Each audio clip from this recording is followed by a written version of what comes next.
Bonjour à tous, donc aujourd'hui je viens vous présenter rapidement une des nouveautés du mois de novembre que je vous avais montré en haul dans ma dernière vidéo.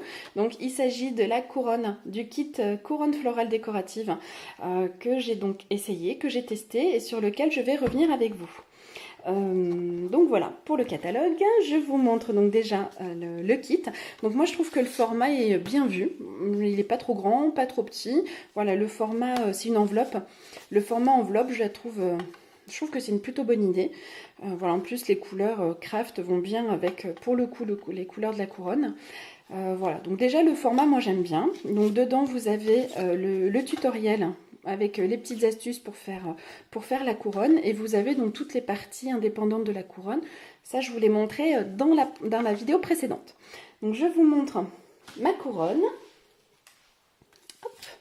La voici. Donc là, celle-ci, c'est une couronne que j'ai réalisée avec le kit, en sachant que les agencements sont complètement aléatoires et que chacune peut faire sa propre couronne avec ses propres goûts. Et moi, c'est ce qui m'a plu aussi, c'est que j'ai pas forcément suivi ce qu'on nous disait dans le tutoriel au niveau de l'agencement. Je m'en suis inspirée, bien entendu, mais je l'ai pas fait au pas à pas.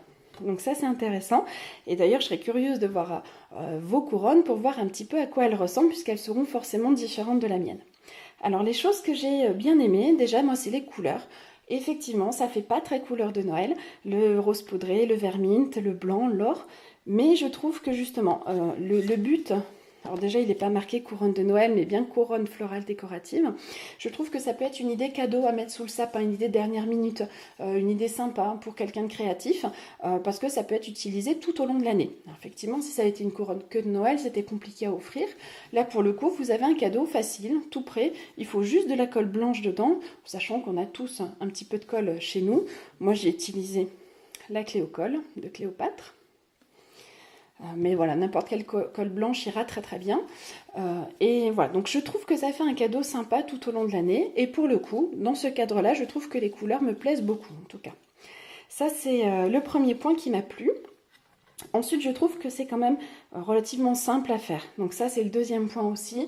C'est-à-dire que tout est déjà prédécoupé. Il n'y a pas de choses trop minutieuses à faire, à part le collage. Mais là, ça devient ludique de dire, bah, tiens, cette feuille, je la mets plutôt là. Là, bah non, là, j'ai déjà utilisé ça. Enfin, je trouve ça ludique, simple. Et puis très valorisant, parce qu'au final, on arrive avec quelque chose qui est joli.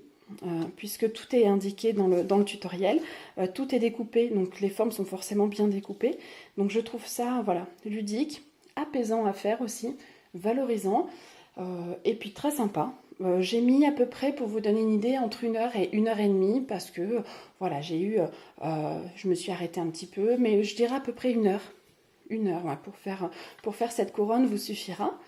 Après, vous pouvez mettre plus de temps si vous voulez la travailler plus corner vos feuilles, plus rajouter des petites choses dedans, de la matière, voilà. Mais en gros, 1 heure vous suffira à faire cette couronne. Alors, je vais vous donner aussi deux petites choses sur lesquelles il faut faire attention. Quand vous faites le pliage, faites attention de ne pas trop forcer parce que, vous allez peut-être marquer, comme moi j'ai fait ici sur celui-ci, le carton, puisque c'est un papier cartonné. Donc, pour ne pas le marquer, il faut faire attention quand même de ne pas trop forcer. Et ensuite, attention, puisque les branchages qui sont en dessous pour faire la structure sont quand même relativement fins. Donc fragile, donc si vous tournez trop, effectivement, ça va amener de déchirer votre papier ou de le casser. Donc ça serait dommage, même si avec de la colle, ça se répare très bien. Donc faites attention à l'intensité que vous mettez dans vos pliages. Deuxième chose, c'est au niveau de la colle. Donc moi, je l'ai mis avec un petit pinceau. Celui que j'ai utilisé pour faire mes pliages. Il peut arriver que vous en mettiez forcément, donc vous allez en mettre un peu ici, ça va dépasser, vous avez mis votre doigt, vous en avez partout. Donc ça, ne vous tracassez pas, vous prenez une lingette légèrement humide, vous passez dessus, et vu que c'est un papier qui est un petit peu glacé, ça va s'en aller, et vous passez dessus un petit chiffon pour que justement il n'y ait pas de traces d'humidité ensuite. Et voilà, ma couronne, pourtant par exemple, je vous montre celui-ci parce que celui-ci ça avait été un carnage, j'avais mis de la colle partout et au final là il n'y en a plus du tout parce que la petite lingette a bien effacé les traces de colle. Mais faites-le tout de suite, n'attendez pas trop que la colle ne soit pas trop sèche non plus. Donc voilà ce que moi je peux vous dire au niveau des choses peut-être particulières à faire attention. Donc le pliage, le collage, et après vous avez quelque chose qui est vraiment très joli. Au niveau des utilisations, vous allez bien sûr pouvoir vous en servir de home déco, sur un mur, sur une porte, sur un meuble. Vous allez pouvoir vous en servir de centre de table. Vous mettez au milieu par exemple une bougie avec de la mousse naturelle ou des branchages, des choses comme ça. Vous allez pouvoir, je cherche en même temps, mais vous en servir en scrap. Vous le mettez sur un fond de page 30-30, vous collez ça, votre photo au milieu. Et je pense que ça fait aussi quelque chose de très joli. Dans le même temps, vous pourriez le coller sur un tableau, sur un canevas. Et ça vous permettrait de l'afficher au mur, également en home déco, mais en home déco plus scrap. Et ça ferait aussi un cadeau de fin d'année absolument terrible. Voilà, donc il y a plein de choses à faire avec. Si vous avez l'idée, si vous avez la créativité, il y a plein de choses à faire avec. Moi, j'ai beaucoup aimé la faire. J'ai beaucoup, voilà, je pense que moi, je vais m'en servir comme décoration de mur dans ma salle. Mais voilà, il y a plein de choses à faire avec.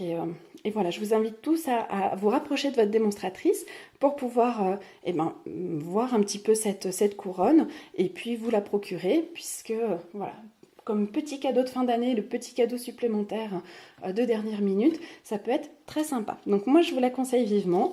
Voilà, donc cette couronne florale décorative de chez Scrap Plaisir. Je vous remercie d'avoir regardé cette vidéo. À très bientôt!